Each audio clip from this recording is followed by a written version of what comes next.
Egunon denei, j'ai appris au moins un mot en basque aujourd'hui. Bonjour à tous.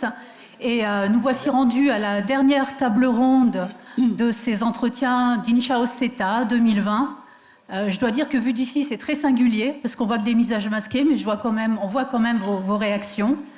Thème de ce débat, se loger et habiter dans la France de demain. Donc c'est un débat super ambitieux. Les intervenants vous ont été présentés. On a entendu il y a très peu de temps la ministre Emmanuelle Wargon évoquer ces projets de sobriété foncière, d'axes de rénovation énergétique des logements et priorité essentielle, a-t-elle dit, construire du logement abordable pour tous là où sont les besoins.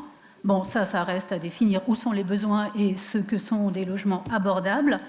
On a entendu aussi depuis le début de la matinée des professionnels, des experts, des urbanistes, des sociologues nous parler, nous dresser un état des lieux, nous parler des difficultés auxquelles ils sont confrontés, des incohérences parfois, comment construire mieux, comment construire plus.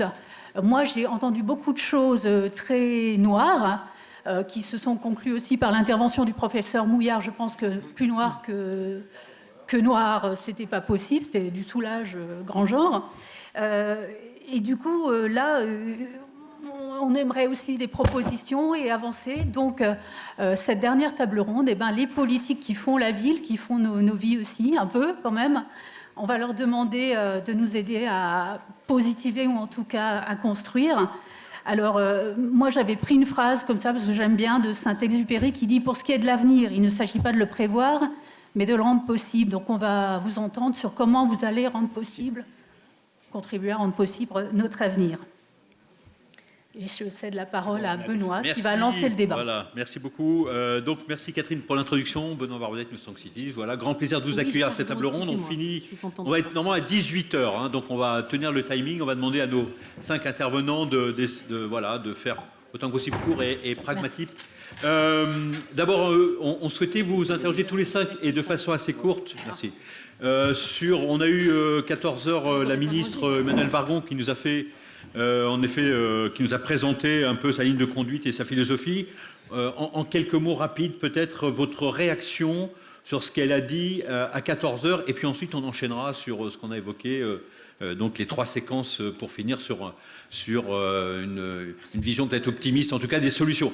On commence par vous, Monsieur Daubresse. Réaction aux propos d'Emmanuelle Wargon, nouvelle ministre du Logement. Écoutez, moi je veux bien vous donner des facteurs d'optimisme sur ce qu'il faudrait faire en matière de politique du logement, mais sur ce qui va se passer dans les 8 jours qui viennent, je peux que vous donner des facteurs de pessimisme. Voilà. Quand un ministre, Emmanuel Cos ne me dira pas le contraire, quand un ministre est associé à un plan de relance, 10 jours de la sortie du plan de relance, tous les arbitrages ont eu lieu, à quelques rares exceptions près. Et donc, compte tenu de la copie que nous a délivrée l'excellente ministre, je le dis, qui est Emmanuelle Wargon, je la connais bien, je l'ai connue comme directrice de cabinet de Martin Hirsch, c'est une femme remarquable. Donc ce n'est pas elle qui est en cause.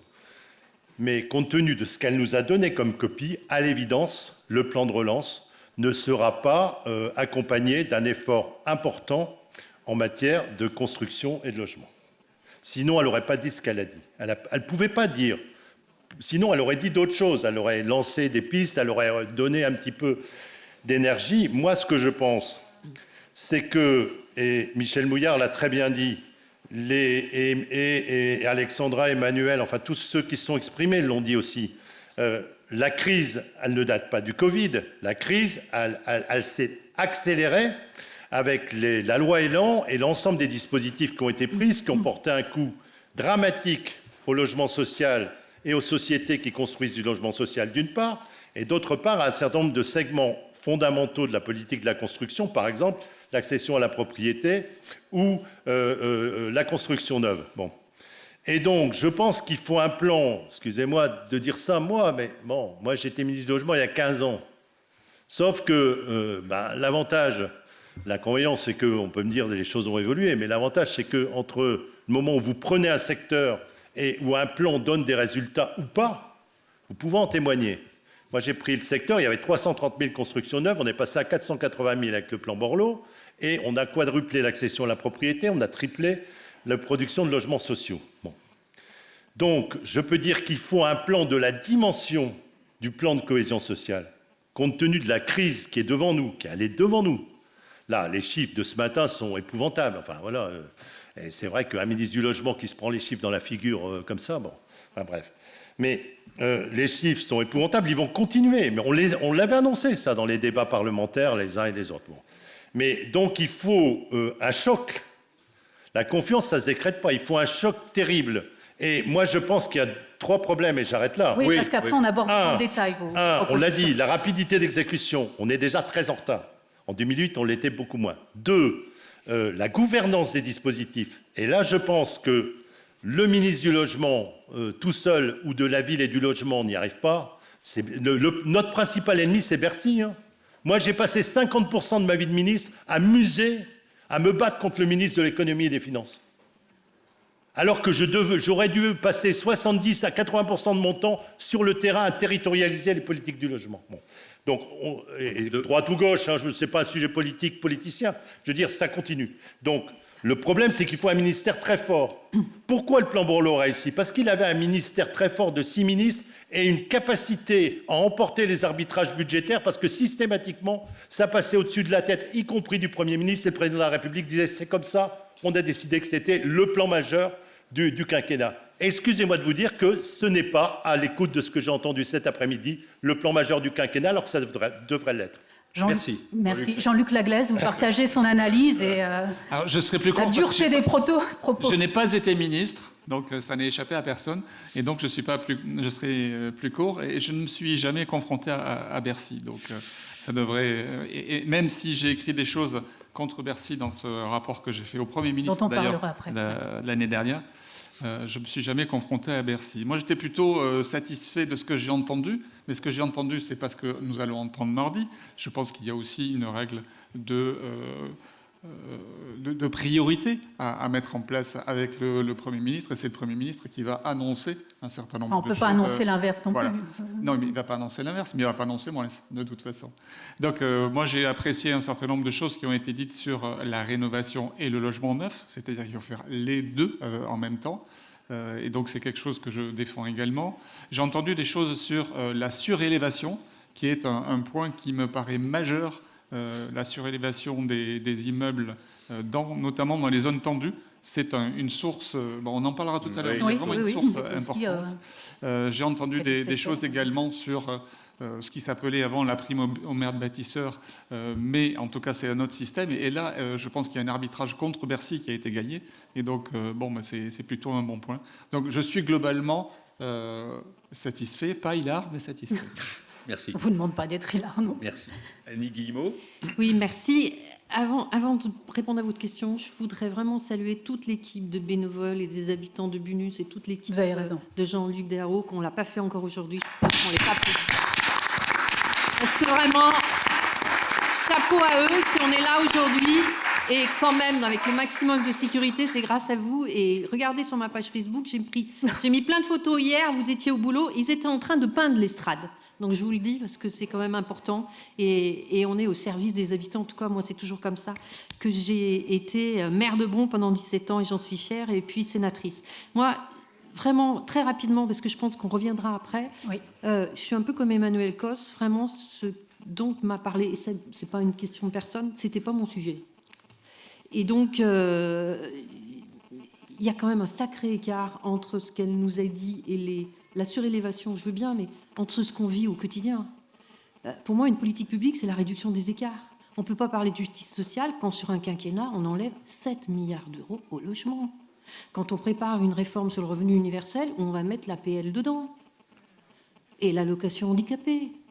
Donc, il y a un tel écart en ce que moi, je perçois, et je suis sénatrice, c'est mon premier mandat, et je vais raccrocher à la fin du mois de septembre, parce que je considère aujourd'hui que vraiment, on est hors sol pour un certain nombre. Et je le dis en toute modestie, parce que je pense que le PS aussi, je n'irai pas à Blois, mais sur les 55 ateliers, il n'y a pas un atelier sur le logement. Alors si la gauche elle-même, et je suis socialiste, mais au Sénat, Marc-Philippe Daubresse peut le dire, je travaille avec Dominique Estrosi, on vient de faire une mission parlementaire, avec Valérie Létard, avec Sophie Primas, c'est 4 femmes, là je suis toute seule, mais je vous jure, on a fait la conférence sur consensus sur le logement. On a beaucoup bossé et vous pouvez aller, on a rendu notre rapport. Moi, je crois que malheureusement, elle prend, mais qu'est-ce qu'on a vu avant le Covid?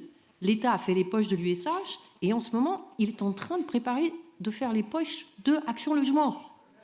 Non, mais il faut dire les choses quand même. Donc, si on fait les poches et nous aussi, on en est responsable. C'est pour ça que je dis que le Parti socialiste, il faut que le logement, le bâtiment, l'aménagement du territoire, et j'y reviendrai parce que c'est un thème, moi, en tant que maire de Bron, la concentration d'un certain nombre de populations dans un certain nombre de quartiers aux deux extrêmes, les plus riches et les plus pauvres. Ça aussi, lisez Fourquet sur l'archipel français, lisez le rapport Borloo sur ce que disait Borloo, ça aussi, c'est extrêmement inquiétant. Et moi, ce que j'aurais voulu quand même que la ministre parle, c'est de ce que vous avez tous signé, les élus, pour une politique du logement ambitieuse avant le Covid. C'est signé par la FFB, par toutes les associations, et ça dit qualité de vie, pouvoir d'achat, transport, équilibre des territoires, accès au logement.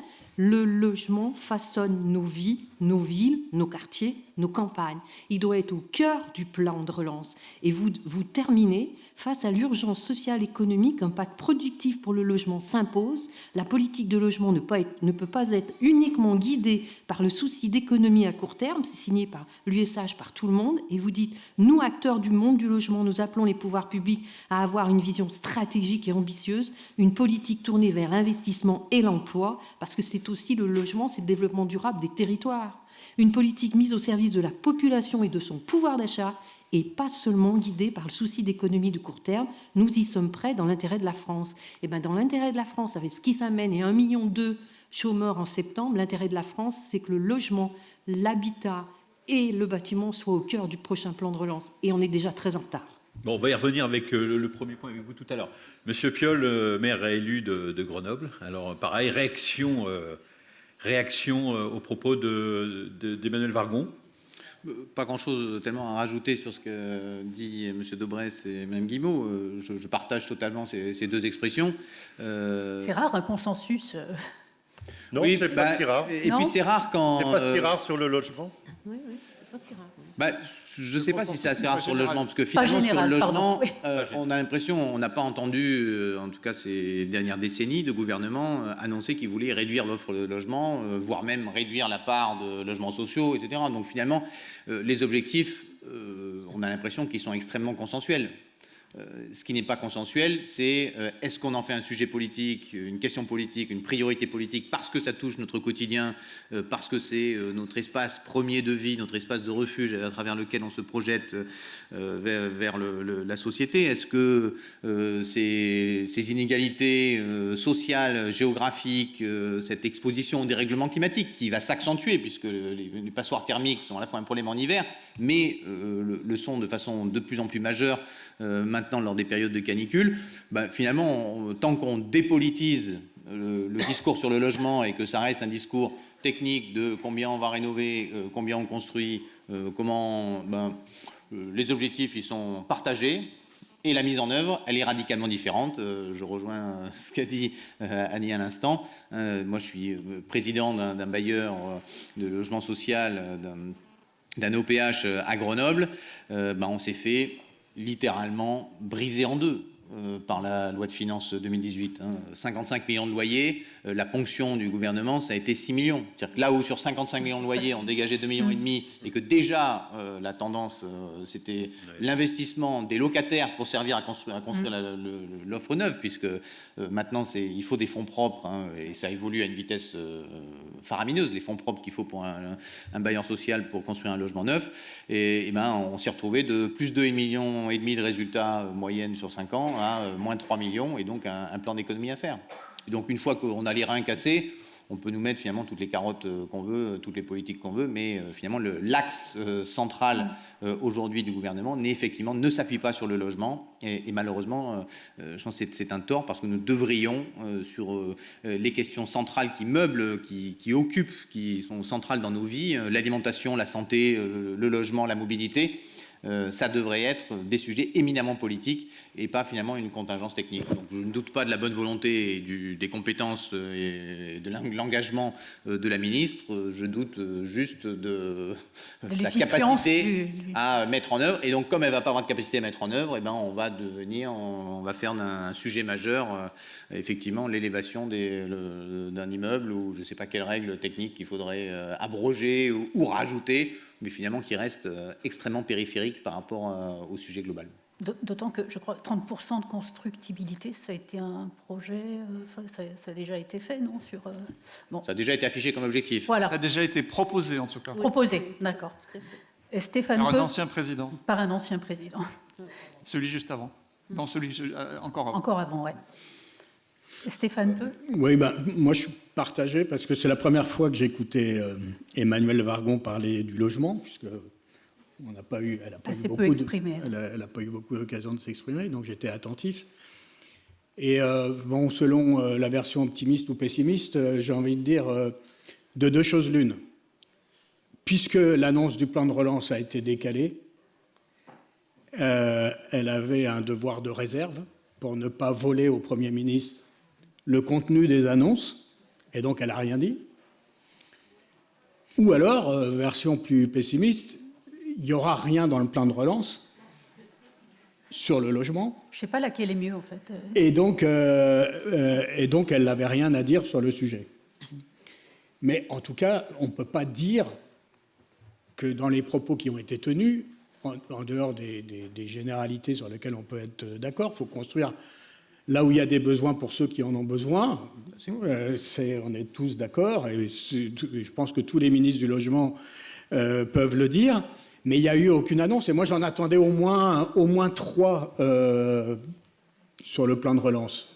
La première, c'était l'abrogation ou la suspension, pour ne pas se déjuger. C'est toujours difficile pour un gouvernement de se déjuger, mais au moins suspendre toutes les mesures qui ont été prises et dont on sait aujourd'hui qu'elles ont des effets récessifs.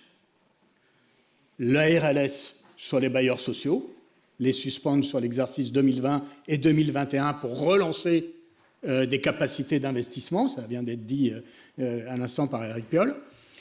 Rétablir l'APL accession à la propriété, là aussi ça a eu des effets récessifs. Autre mesure que j'attendais, la contemporanéisation des APL. Ça peut paraître un peu barbare, mais c'est très concret pour des millions de ménages.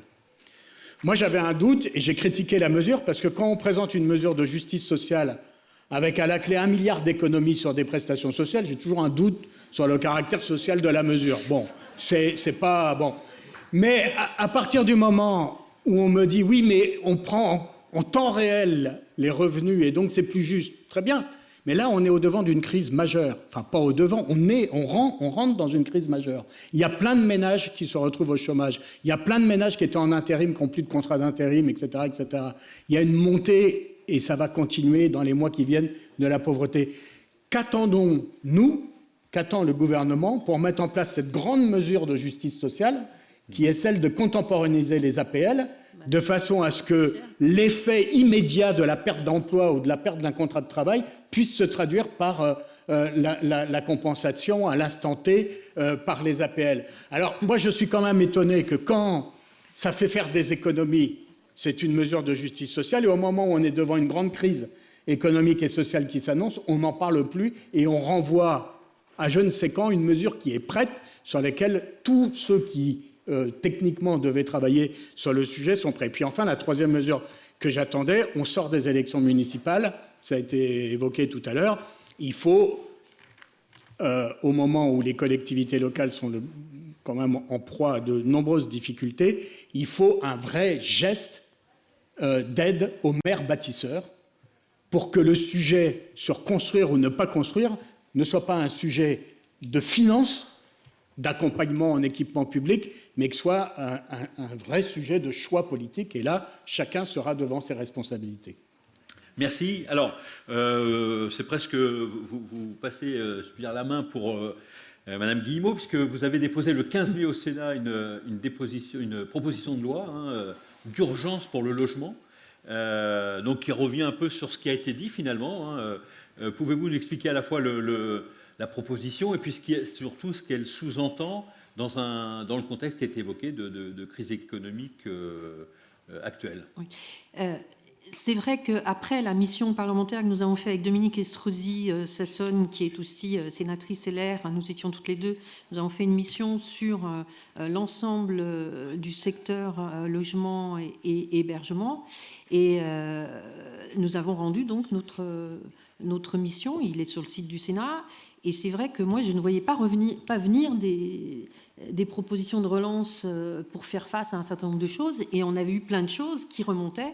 Et donc, j'ai décidé de déposer une proposition de loi qui n'est pas encore passée au Sénat, puisqu'on était en confinement, parce que je considère qu'effectivement, et ça a été signé par l'ensemble de mon groupe, que la crise sanitaire qui se double, comme l'a dit Stéphane Peu, d'une crise économique et sociale, il fallait absolument essayer de prévenir un certain nombre d'effets dévastateurs.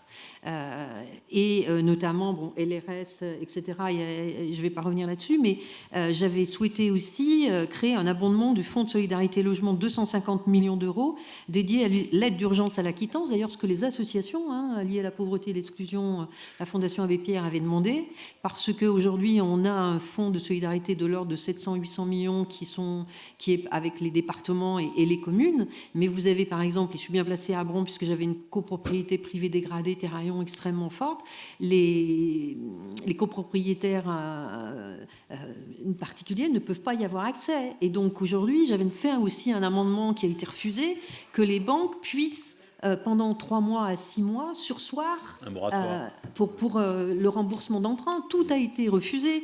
J'avais aussi proposé qu'on maintienne systématiquement les aides au logement durant la période de crise sanitaire, même lorsqu'il y a un impayé de loyer, pour permettre justement, pour essayer de maintenir, parce que quelqu'un qui va se retrouver... Enfin, moi j'ai eu beaucoup de gens... J'en ai eu pas mal de ménages qui sont venus me voir, même qui voulaient absolument commencer par vendre leur logement parce qu'ils se disaient on ne va pas y arriver, donc il vaut mieux qu'on aille au logement social. Et aujourd'hui, le parc social est aussi complètement embolisé. Et puis, nous avions suspendre les expulsions locatives. Alors là, Julien de Normandie nous a répondu simplement en faisant un moratoire. Et puis, instaurer aussi une aide aux associations. Emmanuel Cos en a parlé tout à l'heure, mais c'est vrai que 15 jours après, on a auditionné les associations contre l'exclusion, celles qui travaillent aussi aux migrants. Il y avait vraiment de la sidération. Ils n'avaient pas de masque, ils n'avaient absolument rien. Et j'avais demandé à ce qu'on les dote de 50 millions d'euros pour les aider. Ça a été aussi, j'ai fait l'amendement dans le PLF3, ça a été refusé. Et c'est ce qui, moi, m'inquiète beaucoup par rapport à... Emmanuel disait tout à l'heure qu'elle est optimiste. Stéphane, je crois qu'il est ni l'un ni l'autre. Moi, c'est vrai que, franchement, ça me fout les jetons en ce moment, parce que je pense qu'on ne répond pas à cette question sociale et que ça va exploser. J'avais fait aussi un amendement, j'ai posé une question au gouvernement, d'ailleurs, je l'avais posée au ministre de la Ville, qui était Julien de Normandie, c'est Madame Pénicaud qui m'a répondu. Je souhaitais qu'on crée au 1er juillet 30 000 emplois jeunes dans les quartiers, parce que ce qui se passe dans les quartiers est extrêmement grave sur les jeunes. Comme il n'y a pas d'emploi d'été, tous ces jeunes ne vont pas pouvoir aller à l'école, à l'université. Et c'était gagnant-gagnant. Moi, dans ma commune, Parilly et Terraillon, j'ai vu ce que ça donnait sur les décrocheurs, notamment à Parilly ou au Grand Ensemble. Vous savez, le Grand Ensemble, quand vous allez à Grenoble au ski, séparé par 2 autoroutes, 160 000 véhicules jour d'un côté, 180 000 de l'autre, eh bien, tous ces décrocheurs, l'idée, c'était que ces jeunes qui sont dans les quartiers puissent faire le lien entre le collège, l'école, et donc, par exemple, par un mi-temps, sur des emplois aidés bien spécifiques, qui travaillent comme ça et qui puissent ensuite, en septembre, aller à l'université tout en conservant. Parce que tout le problème, on avait beau donner des tablettes aux jeunes, à partir du moment où les parents ne peuvent pas mettre les applis, ils ne peuvent pas, il faut un lien. Et ça aussi, ça a été refusé. Et 15 jours après, parce que c'était il y a 3 semaines, le gouvernement annonce 300 000 emplois aidés. C'est vrai que c'est assez contradictoire et c'est on se questionne pour savoir où veut aller le gouvernement. Mais donc, moi, je pensais qu'il fallait vraiment un plan de relance sur les impayés de loyer. Je crois que le professeur Mouillard en a parlé ce matin. On n'a rien sur les impayés de loyer. Il faut qu'on regarde ça. Mais sur le privé, c'est encore pire parce qu'on n'a rien. Par exemple, dans la copropriété Terraillon, on a installé un certain nombre de copropriétaires occupants. Et on y a mis l'État, les collectivités, la ville. Moi, j'ai vu beaucoup de gens. On y a mis toute notre énergie. Si maintenant ils n'arrivent pas pendant 6 mois à payer, c'est stupide parce que donc il faut tout de suite agir, c'est-à-dire qu'on perd trop de temps. Et sur le plan de relance, plus particulièrement sur lequel on est en train de travailler à mon groupe, c'est très avec l'idée, mais on y reviendra après, c'était plus un New Deal à la Roosevelt. C'est-à-dire que le New Deal à la Roosevelt, c'est pas seulement infrastructure, logement, bâtiment, c'est aussi changer les normes d'intervention.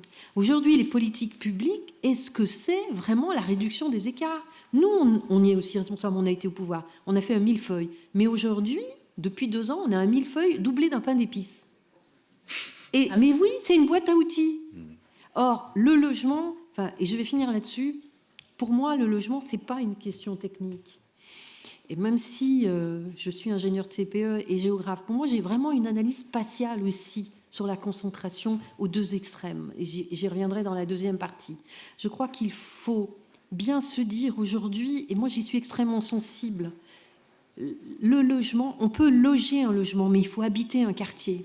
Et quand on n'est pas en sécurité dans un logement, c'est notre part d'intimité. On ferme la porte, on est chez soi. Et bien, quand on n'est pas chez soi en sécurité, qu'on n'est pas dans un quartier qu'on a souhaité, tout ça, on ne vit pas bien. Il y a des violences conjugales, on ne vit pas bien avec son mari, on ne vit pas bien avec ses enfants. Et c'est ce caractère-là d'intimité, de personnalisation de notre logement. Et moi, je suis chanceuse parce que je l'ai, ça. Et j'ai vu, moi, des femmes et des hommes venir me voir pour changer de logement parce qu'ils ne se sentent pas bien. Et aujourd'hui, ce qui se passe dans un certain nombre de quartiers, c'est très inquiétant pour l'avenir. Un constat qui n'est pas non plus très radieux. Marc-Philippe Daubresse, j'ai bien compris que le plan de relance qui s'annonce, ce qu'on on entend, vous ne convenez pas. Qu'est-ce qui, selon vous, permettrait de remettre la machine en marche et de mieux faire fonctionner Tout à l'heure, je vous ai dit, il y a une question de réactivité, d'autres intervenants viennent de le dire. Donc, il y a une urgence. L'urgence des urgences, elle est sociale. Ouais. C'est-à-dire qu'il faut faire un moratoire sur toute une série de dispositions, Stéphane l'a dit, de la loi Elan, qui, quelque part, vont conduire à une catastrophe sociale pour des personnes qui ne seront plus solvabilisées du tout, et tous les intérimaires du bâtiment qui ont été sacrifiés en premier, etc., les emplois précaires. Et il faut faire un moratoire sur ces dispositifs, et il faut faire des mesures dérogatoires qui vont permettre d'aller plus vite pour contrer la vague qu'on va prendre dans la figure. Alors les mesures dérogatoires, on peut le faire, la preuve. On a voté des lois en urgence, Annick, Stéphane, tout ça peuvent le dire, qui sur le Covid. Donc on peut parfaitement déroger en disant, écoutez, pour une période de 2 ans, 3 ans, ça se discute, de ce qui est devant nous, nous faisons une dérogation sur toute une série de procédures pour que ça aille plus vite, sur toute une série de bureaucratisation et de technocratisation de notre État français, ce centralisateur colbertiste qui n'a pas changé. Par exemple, je donne un exemple très concret, les agréments de logements sociaux. Pourquoi on devrait continuer à ce que ce soit des fonctionnaires d'État qui sont en nombre beaucoup plus inférieur qu'il y a quelques années, qui, dans un système où l'espace-temps s'est arrêté, ont perdu 3 mois, vont ralentir encore tout le processus? Pourquoi on ne les ferait pas a priori? Tous les bailleurs sociaux qui font du logement social sont des gens, pour leur immense majorité, de toute confiance, qui connaissent, qui sont des bons professionnels. Et donc, pourquoi on ne leur ferait pas confiance a priori pour vérifier a posteriori qu'ils étaient bien dans les critères et gagner du temps? Le temps, c'est de l'argent. Moi, quand j'étais ministre, j'ai fait une procédure, ça s'appelait CQFD. Coût, qualité, fiabilité, délai. C'est-à-dire que c'était limité à des logements typés, hein, notamment sociaux et en rue. Mais qu'on puisse construire en gros en 9 mois ce qu'on construisait en 14 mois. Et donc je dis qu'il faut des mesures dérogatoires rapides. Ça, c'est l'urgence des urgences. Le deuxième point, c'est la gouvernance. Parce que je pense que le drame du logement, il y a 2 drames du logement, c'est qu'on a banalisé le mot crise dans le logement. Chaque année, on vient ici à Bunus, puis on dit « Ah, il y a la crise du logement ». Et dans tous les colloques, vous entendez la crise du logement. Non, il y a eu des périodes. Abbé Pierre, 1954, vous allez me dire, ça remonte à quelques années. Excusez-moi de le dire, plan de cohésion sociale Borloo, et il y en a d'autres. Hein. Il y a eu des périodes. Madame Pinel a fait une politique de logement intéressante, enfin, je le dis tranquillement. Et d'autres, je ne vais pas citer tout le monde pour vexer personne. Mais je veux dire quand même qu'il y a eu quand même des gens qui ont amené des choses importantes. Et il y a des périodes où on a redressé la situation, et notamment de l'offre du logement, dans tous les segments. On a besoin de tous les segments. du résidentiel neuf, en passant par l'accession à la propriété, elle est enquistée. Et cette mesure à la con, excusez-moi de le dire comme ça, qui a consisté à dire par le HSBF là, qu'on ne pouvait pas aller au-delà de tel taux et que des tas de jeunes ménages qui sont pourtant très solvables peuvent même plus accéder à la propriété, c'est une vraie connerie. Donc je pense qu'il y a cette question de gouvernance qui est importante. Et je le redis en dernier point, le ministère du Budget est un frein général, je ne parle pas de Bruno Le Maire en particulier, hein, le ministère de l'économie et des finances et du budget est un frein général. Moi j'ai amené plein de crédits. Je me souviens, je suis allé donner un exemple. Île de la Réunion, 80 millions d'euros de crédits que j'amène dans toute une série de segments, y compris égalité des chances et lutte contre l'exclusion. J'ai les autorisations de programme. Copé, il est ministre du Budget, je n'en veux pas, hein, il était dans son rôle. Qu'est-ce qu'il fait? Il me sucre tous les crédits de paiement. Et on passe pour des charlots, c'est-à-dire qu'on annonce des choses en toute bonne foi, parce qu'on a fait voter une loi budgétaire, notre programmation sur 5 ans, je le rappelle, il faudrait une loi de ce type. Hein. On a fait voter une loi sur 5 ans qui garantit l'effort budgétaire année après année, parce qu'il y a une annualité budgétaire normalement au Parlement. Et quelque part, vous avez le ministre de l'économie et des finances qui dit « Cause toujours mon lapin, t'as tes autorisations de programme, on va te sucrer tous les crédits de paiement ». Et donc, au final, vous passez pour des gens qui ne tiennent pas leurs engagements. Et il faut aller se battre à l'Élysée pour obtenir les arbitrages. Donc, il y a quelque chose qui ne va plus dans ce système-là. Il faut un ministre fort. Et je pense que l'urgence de la situation justifiait un ministre de la cohésion sociale qui aurait eu dans son portefeuille, entre autres, le logement et la politique de la ville, parce qu'on n'a pas parlé des banlieues, Annick pourra en parler aisément. Mais je peux vous dire qu'en ce moment, dans les banlieues, ça va... pas mal, ça va très très mal. On est au bord à nouveau d'une nouvelle explosion. Ça va péter. Merci. Alors, Jean-Luc Laglaise, vous êtes un peu moins tout à l'heure, enfin vous n'étiez pas forcément sur la tonalité générale, même si aujourd'hui tous les constats qui sont faits là, à l'instant sont vrais. Je suis content de voir que Marc-Philippe Daubresse était gêné par Bercy du temps où il était ministre. Oui, parce que vous aviez évoqué qu'en effet, oui. Bercy... alors, vous êtes porteur d'une proposition... J'ai gagné la plupart de mes arbitrages grâce à Jacques Chirac à l'époque. Mais oui, Bercy, c'est une entité, c'est assez hallucinant, c'est une administration, quel que soit le ministre, c'est... Et parfois, c'est même pas le ministre qui dirige, ce sont les fonctionnaires. Oui, alors, dans votre... Pardon, juste pour reprendre le fil, vous êtes porteur d'une proposition de loi hein, depuis quelques mois. Notamment, on parle d'immobilier, on parle de foncier. Donc, c'est un des sujets aussi que vous développez. Et également d'un certain nombre de choses qui ne vont pas dans le logement. Parce que quand on s'est au téléphone, vous disiez, en fait, le logement, aujourd'hui, on n'est pas... Voilà, il y a une vraie crise du logement. Sur votre proposition de loi, quel est l'esprit de cette proposition de loi? Est-ce qu'elle répond encore aujourd'hui avec le contexte du moment, est-ce qu'elle répond encore aujourd'hui aux enjeux et deuxièmement, quels sont aujourd'hui les freins, puisque vous les avez soulignés, mais je vous les laisse publiquement, autour de notamment l'IFI et puis autour de la taxation, les fiscalités, quels sont aujourd'hui les freins que vous mettez, vous soulignez, avant de parler des propositions?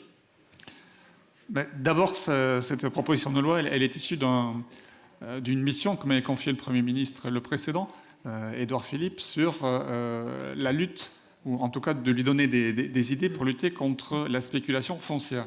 Il se trouve qu'aujourd'hui, le plus gros problème du logement, c'est son coût. Et son coût, il ne provient pas des coûts de construction, puisque les coûts de construction, ils ont assez peu bougé en francs constants depuis 20 ans. Par contre, ce qui a bougé en francs constants depuis 10 ans, c'est le coût du foncier. Il a augmenté de 71% en 10 ans. Donc ça veut dire que tout l'argent public et privé qui est déversé sur le logement, alors il aide, effectivement, il aide, mais il finit par être capté par les propriétaires du foncier. Donc aujourd'hui, qui s'est enrichi? Chaque fois qu'on aide quelqu'un à acheter un logement, c'est très bien parce qu'on aide quelqu'un à acheter du logement. Mais qui on enrichit, c'est pas la personne. C'est le propriétaire du foncier qu'on finit par enrichir. Et donc, il y a un certain nombre de choses, de pratiques à mettre en place. Et donc, j'avais relevé une 50aine de mesures qui allaient de l'interdiction de la vente aux enchères des biens publics, parce que, par exemple, une mairie est un acteur essentiel de l'accroissement du prix du foncier. Elle ne s'en rend pas compte et elle râle après parce que les prix du foncier augmentent dans sa commune. Mais c'est elle-même qui peut multiplier par 4, par 5, par 10 le prix du foncier dans un quartier parce qu'elle a mis aux enchères et que tous les promoteurs immobiliers se sont jetés dessus. J'ai un exemple à Toulouse, il n'y a pas si longtemps que ça, il y a quelques mois, où la mairie a lancé un appel d'offres. Il y a 42 promoteurs qui se sont qui se sont présentés. Et le foncier qui était initialement évalué par les services internes c'était une escalope à 1,5 million, elle est partie à 5 millions. Voilà, 5 millions d'euros. Donc, si elle l'avait lancé à prix fixe à 1,8 million, par exemple, ben, ça n'aurait pas fait la même chose. Et on aurait eu certainement quelque chose de qualité, parce que le promoteur qui a obtenu l'affaire à 5 millions, il ne va quand même pas pouvoir multiplier par 3 les prix de sortie. Donc, il va dégrader à la fois la qualité du bien et la qualité de vie des habitants dans ce bien. Voilà, il y avait ça. J'ai également un autre élément de nature fiscale, c'est la manière dont sont traitées les plus-values. Aujourd'hui, si vous gardez... on a vu tout à l'heure qu'en 20 ans, on avait multiplié les prix par... enfin, pas que les prix du foncier, mais les prix du bâtiment et du logement ont été multipliés par 2, par 3, par 5. Et si vous détenez ce bien pendant suffisamment longtemps, mais vous êtes totalement exonéré de plus-value. Ça, c'est pas obligatoirement très moral, premièrement. Et ça gèle également les fonciers disponibles parce que le propriétaire du foncier se dit je vais attendre et quelle que soit la plus-value que je ferai de toute façon, je serai exonéré. Donc là, il y a des choses à casser là-dessus. Je propose également pour pousser ou pour inciter les particuliers à investir dans l'immobilier locatif, que cet immobilier locatif sorte de l'IFI. Il n'y a aucune raison qu'un logement que l'on peut considérer comme productif, parce qu'il a donné du travail non délocalisable à la filière bâtiment, et il va donner un logement à un Français, qu'il soit taxé à l'IFI. Alors on peut l'assortir d'un certain nombre de conditions. La condition, ça serait peut-être que ce logement soit rénové énergétiquement. Voilà, ça serait un bon moyen pour pousser les propriétaires à rénover. On pourrait également dire que ce logement n'est exonéré d'IFI que s'il est loué à long terme, c'est-à-dire s'il n'est pas loué en logement de type Airbnb. Enfin, voilà, il y a un certain nombre de choses comme ça qui sont... Voilà.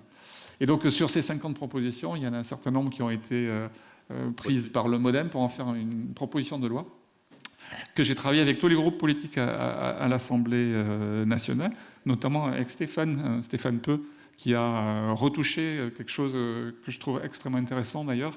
J'ai proposé qu'on puisse faire la dissociation foncier bâti, qui existe déjà sur l'OFS, en faire la même chose pour du logement totalement libre.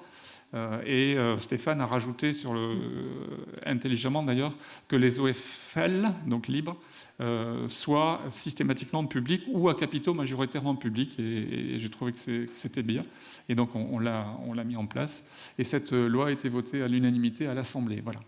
Elle est passée au Sénat où elle était un peu torpillée. Donc elle est en tout cas en commission des affaires économiques. Elle n'est pas passée en séance. Elle n'est pas passée en séance. Elle devait passer le 1er avril. Ce n'est pas un poisson, mais le 1er avril, on était tous confinés. Elle sera moins torpillée en séance, je peux te le dire. Voilà, on essaiera. Donc ça repasse quand en séance ? C'est pas encore fixé parce que d'abord les sénateurs sont actuellement pour leur moitié en campagne électorale. Et donc ils vont réouvrir en octobre. Et en octobre, le sujet majeur, ça va être la loi de finances. Donc je ne suis pas complètement persuadé qu'on arrivera à la passer avant la fin de l'année. Éric Piolle, on a entendu un certain nombre d'élus, Europe Écologie Les Verts, annoncer l'arrêt de nouveaux permis de construire, l'arrêt de construction de neuf dans leur ville. Donc comment est-ce qu'on fait pour résoudre cette injonction contradictoire qui est de continuer à loger les gens tout en ne construisant plus du neuf ex nihilo. Reconstruire la ville sur la ville, je crois que c'est un de vos grands sujets. Est-ce que ça, c'est un moyen de faire autrement pour créer du logement ? Oui, permettez-moi d'abord de revenir sur une sorte de préjugé qui est un peu facile et ne correspond pas à la réalité. Les écolos arrivent, donc on arrête de construire, et puis après on voit ce qui se passe. Non, je fais référence à des annonces qui ont été faites. Non, parce que j'ai eu les mêmes choses en 2014. Donc dites-vous bien que ce qui est en train de se passer au municipal, ce qui s'est passé au municipal un peu partout dans les villes, je l'ai expérimenté dès 2014. Et donc j'ai vu les vagues de gens débarquer dans mon bureau pour dire l'ANRU, ah ben non, on nous a dit que vous alliez arrêter les projets de rénovation urbaine, le logement va arrêter machin, les travaux on va arrêter, enfin tout va s'arrêter. Bon, donc je pense qu'il est important de prendre un peu de recul, de regarder la question politique du logement. de se dire que peut-être effectivement le mythe de la construction qui va nous sortir de la crise des logements, ce n'est pas que ça. Si j'en réfère à mon voisin lyonnais, à Lyon il y a eu une effervescence de construction phénoménale, mais la question sociale est toujours aussi prégnante. Lyon, et notamment le Lyon-Ville, a un taux de pauvreté qui est extrêmement bas. C'est avec Paris, les deux villes-centres, qui ont des taux de pauvreté très bas. Pour le reste des métropoles, nous sommes tous à peu près aux alentours des 18-19%, à part Lille et Montpellier, qui ont au contraire des situations de pauvreté dans les villes-centres encore plus accentuées. Et on voit fleurir à Lyon maintenant des projets neufs qui sont autour des 8 000, 9 000. Certains, les premiers, là, ont franchi les 10 000 euros avant la crise du Covid. Donc, est-ce que le modèle de construction, où on se dit que finalement il y a cette expansion des prix, du rendement, et qui revient sur la question de quelle est la rentabilité du foncier, quelle est la question de la propriété privée et finalement de notre usage du logement, ça me semble être une question centrale. Donc quand on arrive juste dire on ne va pas continuer à faire tous les plans qui étaient prévus partout, on va juste se poser, regarder, et peut-être que cette fuite en avant, il faut la questionner, ça me semble légitime. Si nous regardons ce que nous avons fait à Grenoble, la construction ne s'est pas arrêtée. Nous avons progressé de 21 à quasiment 24% dans la part des logements sociaux. Nous avons une politique dynamique, qui s'est fait casser les reins là depuis la loi de finances 2018, mais ça c'est le cas partout en France, en tout cas pour tous les bailleurs sociaux qui hébergent, qui logent un taux important de gens bénéficiant des APL, ce qui est le cas à Grenoble. Nous étions aux alentours des 65-70% pour le bailleur social que je préside. Donc la construction continue, mais il nous faut aussi réhabiliter la réhabilitation, et ça c'est central, évidemment avec la rénovation urbaine, et on ne peut que souligner, là aussi je vais rejoindre M. Daubresse, mais il y a eu un temps où la politique de rénovation urbaine c'était de l'argent frais qui arrivait de l'investissement d'État. Là, dans les derniers plans de rénovation urbaine, 97% du financement vient d'Action Logement. Donc il y a eu un désinvestissement total, assumé, et comme le disait Stéphane tout à l'heure, on est parti d'un constat qui est une phrase toute faite, les APL font flamber les prix des loyers, on va faire 1,5 milliard d'économies sur les APL dans le logement public. Les 8 milliards d'APL qui sont dans le logement public, alors que dans le logement public, par définition, il n'y a pas de flambée des prix, puisque les prix de loyer sont régulés. Donc les questions qui nous préoccupent sont remettre le logement au regard des questions d'inégalité sociale, d'inégalité géographique, d'inégalité sanitaire. Évidemment, nous avons travaillé là-dessus à Grenoble, à travers aussi les questions de qualité de l'air, puisque les questions de qualité de l'air, maintenant, dans l'espace public, commencent à être bien pris en compte, mais dans les logements, ça reste un événement, un peu un angle mort, on va dire, de nos politiques. Donc, se saisir de cette question du logement, reprendre un peu la main pour éviter que les dépenses contraintes en matière de logement explosent. Elles ont augmenté de 140%. En l'espace de 50 ans. Une question, est-ce que vous avez imaginé le dispositif d'encadrement des loyers, par exemple? Oui, voilà, c'est typiquement, nous étions mobilisés après la loi de Cécile Duflot, dont j'ai oublié, Allure. Merci. Allure. Donc on s'était mobilisés là-dessus avec Lille et Paris, je crois, à l'époque, nous étions 3. Ça a été arrêté, là, la fenêtre s'est réouverte. Nous avions lancé notre observatoire qui vient d'atteindre le temps, vous savez qu'il y a un temps d'agrément, et donc nous sommes prêts là à encadrer les loyers. Et alors le discours qu'on nous tient à Grenoble, c'est de dire finalement, il n'y a plus en ce moment, puisque les prix sont à peu près stables, ce qui est plutôt de mon point de vue réjouissant, l'expansion des prix permanents des prix immobiliers, ça n'est pas pérenne. Et la question de la rentabilité financière est centrale. Dans le Green New Deal de Roosevelt, il y avait un plan de relance, il y avait aussi un taux marginal d'imposition à 90% sur les salaires. C'est pas totalement déconnecté. Donc, de fait, l'encadrement des loyers, aujourd'hui on nous dit il n'y a pas de flambée des loyers, donc ça sert à rien. Et nous on leur dit c'est justement maintenant qu'il faut le mettre en œuvre, parce que nous savons qu'il y aura à nouveau des tensions sur le logement et sur les loyers. Donc agissons pendant qu'on peut en discuter au calme plutôt que d'agir quand on a le couteau sous la gorge. Donc de fait, les écolos ne sont pas des maires non bâtisseurs, mais ils cherchent à mettre du sens dans la question de la construction et donc à repolitiser les enjeux de logement, comme nous cherchons à repolitiser les enjeux d'espace public, ce que nous avons fait à Grenoble à travers énormément de politiques aussi. Pardon. Oui, même remarque et même question à Stéphane Peu. Comment on fait pour faire mieux et plus vite peut-être? En tout cas, pas comme le gouvernement actuel s'y prend. Je suis désolé, il n'y a pas de député En Marche, même s'il y a un député de la majorité, mais ça fait plus d'une quinzaine d'années, moi, que je viens pratiquement tous les ans à Bunus, où on a des débats et on a souvent l'illusion que entre personnes qui connaissons bien les problématiques du logement, on pourrait très vite se mettre d'accord d'un bout à l'autre de la chaîne, secteur privé, secteur public. Et je pense que ce n'est pas seulement une illusion, je pense qu'il y a un fond de réalité. Moi, ce qui m'a frappé depuis que je suis député, depuis 2017, c'est qu'on a un gouvernement qui a pris la question du logement d'une manière extrêmement dogmatique.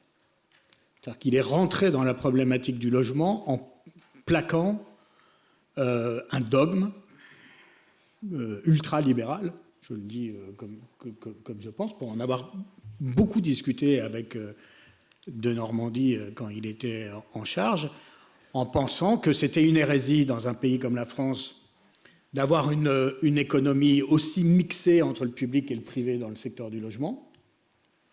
C'était une hérésie d'avoir un logement social aussi important en volume d'intervenants de production, et qu'il fallait progressivement donner les clés de la réponse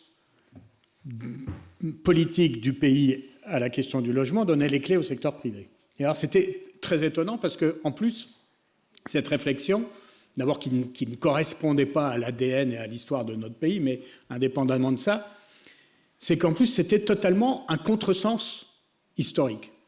C'est-à-dire que tous les pays qui avaient fait ce chemin-là, l'Angleterre,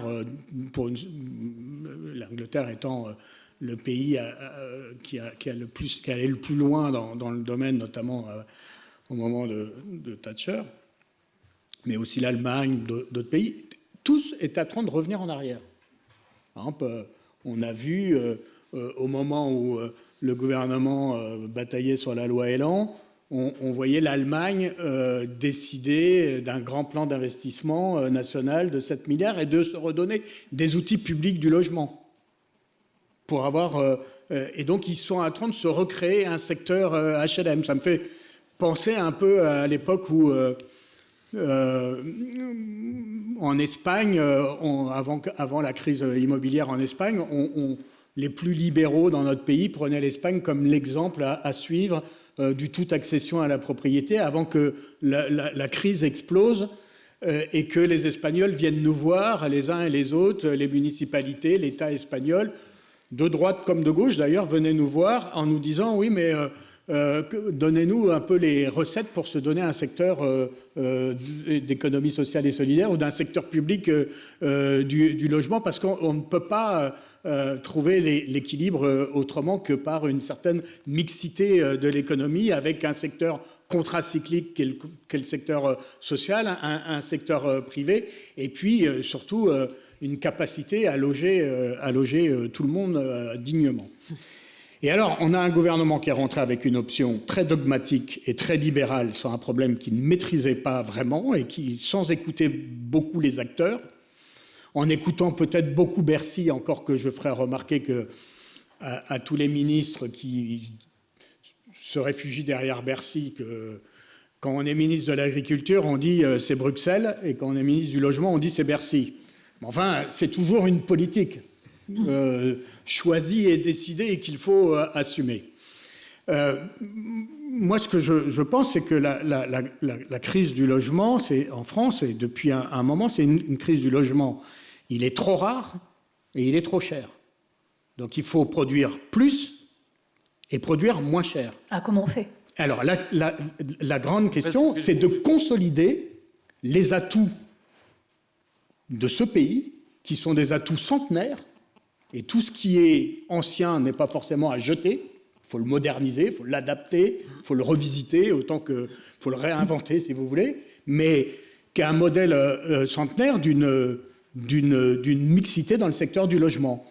Et donc, avoir une économie du logement social, d'un secteur public, qui est une économie de long terme, et qui est une économie qui ne coûte pas cher en argent public.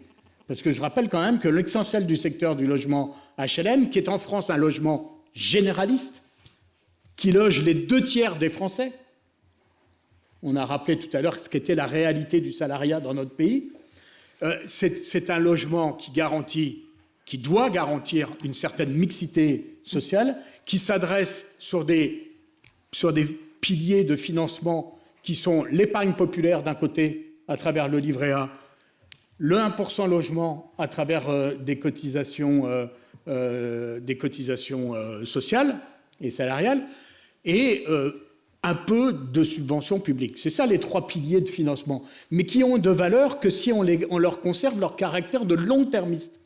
C'est-à-dire que des organismes HLM, j'en ai présidé, Eric en préside, c'est les logements qui ont remboursé leurs emprunts qui financent pour une part les investissements d'aujourd'hui et tout ça sur des économies de long terme, qu'il s'agisse de la construction ou de la rénovation. À partir du moment où vous cassez les reins, parce que la loi Elan, c'est vous cassez les reins à la logique long-termiste du modèle du logement social, forcément vous le fragilisez, vous le rendez dans l'impossibilité de satisfaire les besoins. Or, ça a été dit par les uns et par les autres, si le logement en France il est trop rare et trop cher, c'est aussi que le logement a été le principal facteur depuis 15 ans de la dégradation du pouvoir d'achat des familles populaires.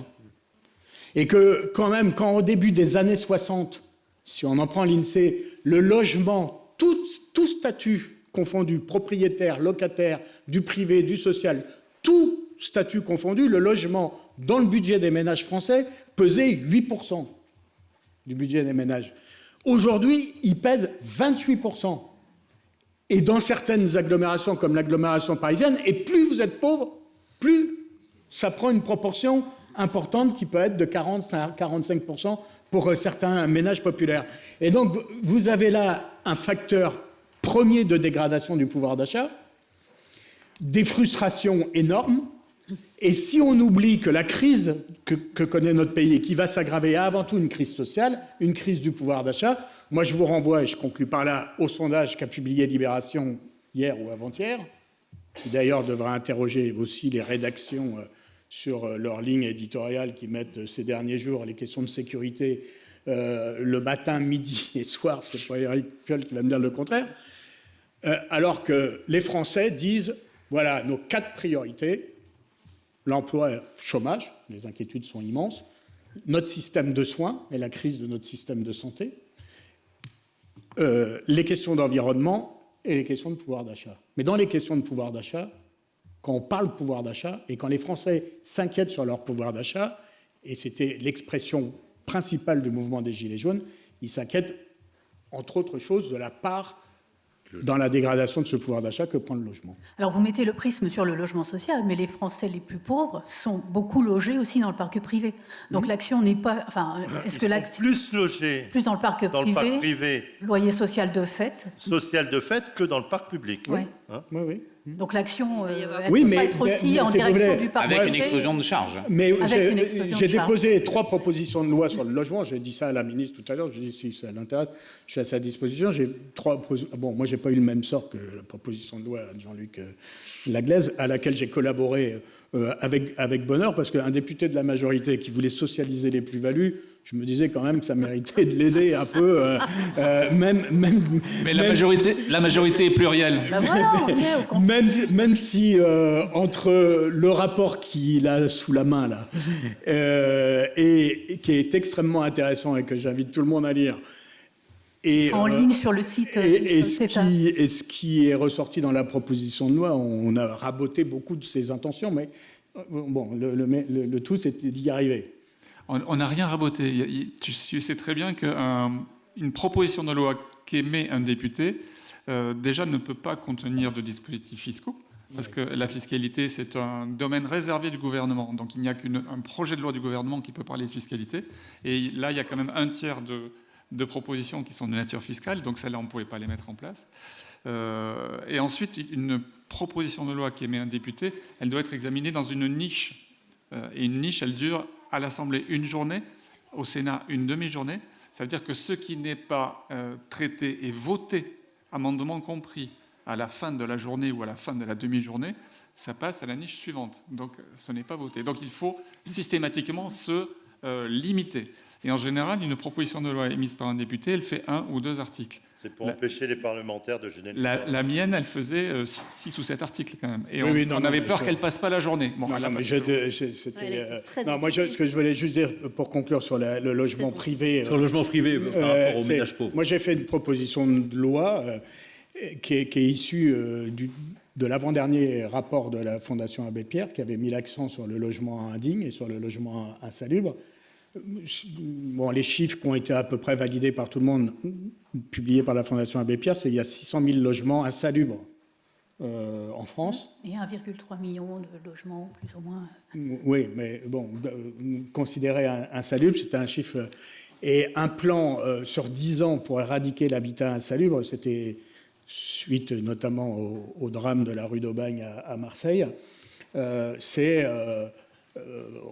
en gros 1 milliard d'euros par an pour traiter 60 à 70 000 logements insalubres, parce que l'on sait que dans les centres-villes, où sont principalement les logements insalubres, c'est souvent très cher, que les acquisitions, les évictions, la rénovation, le respect, enfin tout ça. Bon, mais 1 milliard d'euros par an pour résorber sur 10 ans l'habitat insalubre, au-delà de l'urgence sociale qu'il y a à sortir des familles de logements qui sont dangereux, et on le vérifie tous les jours. Moi, j'étais maire adjoint d'une ville comme Saint-Denis, j'ai, en l'espace, sur une douzaine d'années, eu 25 morts dans des bâtiments qui ont brûlé ou des maisons qui se sont effondrées. Enfin, c'est quand même des drames absolument indignes d'un pays comme la France. Et donc, il y avait une proposition très simple, finançable, 1 milliard d'euros, notamment en rétablissant une taxe minime sur les loyers. Ça permettait de financer sur 10 ans cette affaire. Ça a été refusé par le gouvernement, parce que je pense que, voilà, enfin, je pense et je persiste à penser qu'il y a une vision extrêmement dogmatique, et donc c'est une invitation à faire que les débats qui nous paraissaient assez facilement consensuels sur les questions du logement sont, par l'attitude du gouvernement actuel, doivent nécessairement se politiser beaucoup plus qu'ils l'ont été dans ces dernières années, autrement on s'en sortira pas. Même... Oui, vous souhaitiez... Non, réagir. Oui, c'est peut-être que par rapport à ces objectifs de long terme, peut-être que le commissariat au plan, finalement, pourra permettre de tracer des perspectives et des scénarios. Ce qui est sûr, c'est que l'approche, je rejoins tout à fait Stéphane, dans cette approche dogmatique où finalement, comme on n'a pas compris la déclinaison intellectuelle des objectifs du gouvernement et de la mise en œuvre lors de la loi de finances 2018, on a recherché quels pouvaient être les objectifs cachés, non écrits.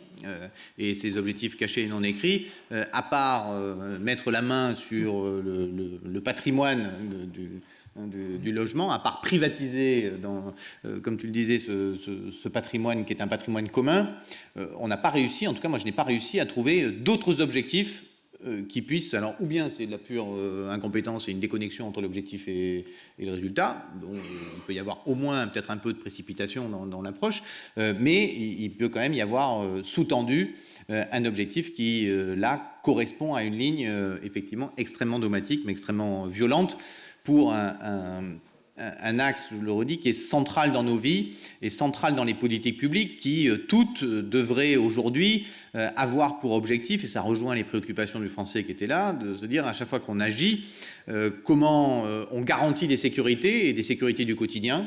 Et le logement, comme l'alimentation, la santé, l'éducation en font partie. Comment on chérit nos biens communs et le vivant. Et le domaine du logement est un secteur majeur, évidemment, de la lutte contre le dérèglement climatique. Et puis comment on nourrit ce désir de sens que nous devons porter en permanence dans le débat public, parce que seule cette question du sens, comment trouver un sens dans nos actions à la fois individuelles, collectives et communautaire de société.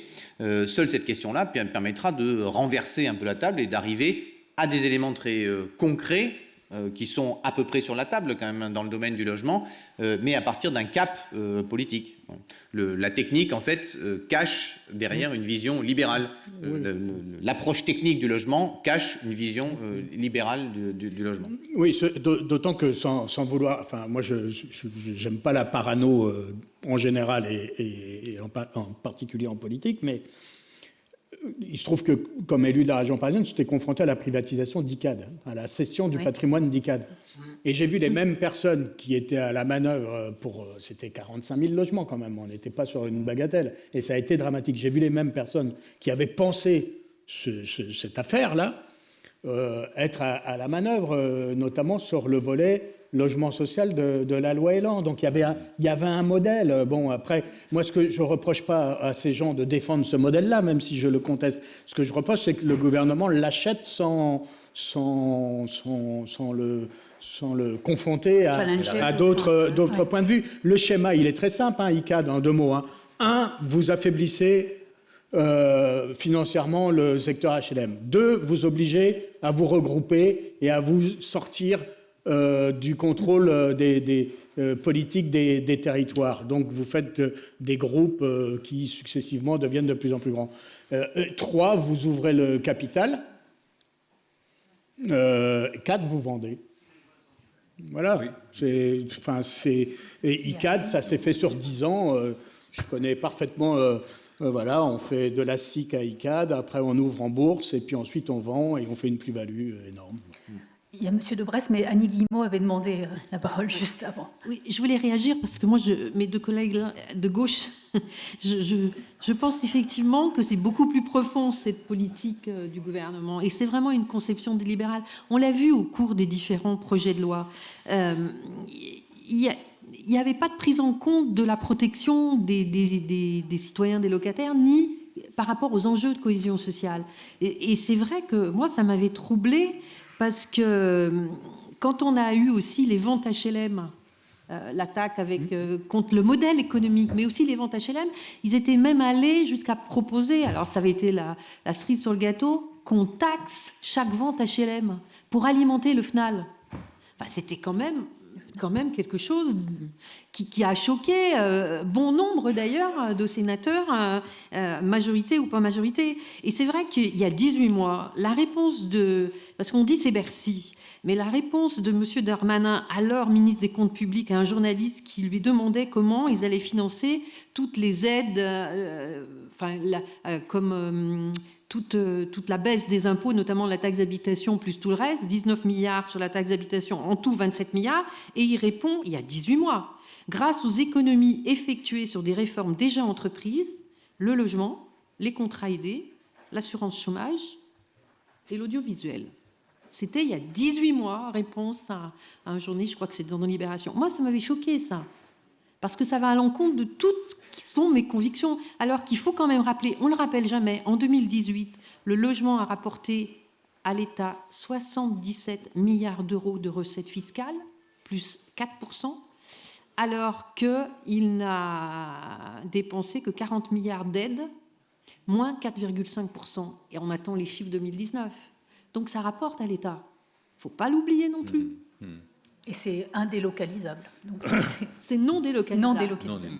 Oui, moi je voudrais mettre mon grain de sel dans le débat libéral, ultralibéral, pas libéral, etc. Je vais rassurer mon collègue du MoDem parce que je ne pense pas que le clivage sur la question de la politique du logement il soit essentiellement là-dessus. Je voudrais juste rappeler, par exemple, que celui qui a instauré les aides à la personne dans le logement, il s'appelait Raymond Barre, que j'ai bien connu et qui n'était pas, à ma connaissance, quelqu'un de gauche, quoi. Bon. Moi aussi. Je voudrais juste rappeler que quand on a fait les grandes politiques, les premières grandes politiques de rénovation thermique du logement, c'était dans le Grenelle de l'environnement et le ministre, il s'appelait Jean-Louis Borloo. Enfin bref. Donc tout ça pour dire que vous pouvez être catalogué ou étiqueté de droite, de gauche ou du centre ou d'ailleurs, et que vous êtes confronté à la réalité d'une politique. Et il y a un terme que je n'ai pas entendu depuis le début de ce débat. Et ça m'énerve un peu quelque part. C'est le terme territoire. Moi, je considère que le vrai clivage, il est entre le jacobinisme ultra-centralisateur français et le girondinisme, parce que quelque part, si on veut que ça aille plus vite et que ça aille mieux, il faut décentraliser un maximum. Alors, il faut un certain nombre de garanties pour ça. C'est compliqué.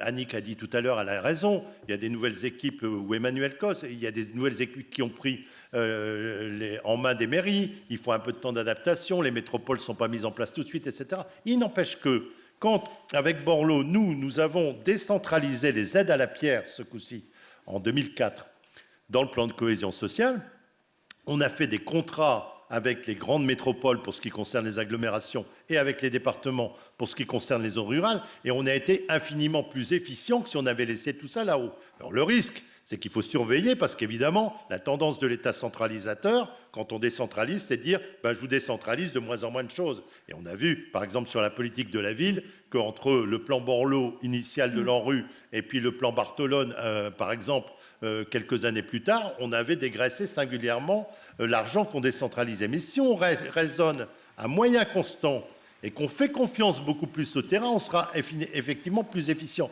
Comme les PLH, les programmes locaux de l'habitat, sont désormais décentralisés à l'échelle soit des agglos, soit des départements, on pourrait imaginer qu'un plan global sur le logement, dans tous les segments du logement qu'on a évoqués à ces tables, soit directement co-signé par des acteurs du logement professionnels et par des élus locaux, et que l'État mette un certain nombre de conditions et d'encadrement de tout ça pour que ça ait une cohérence globale.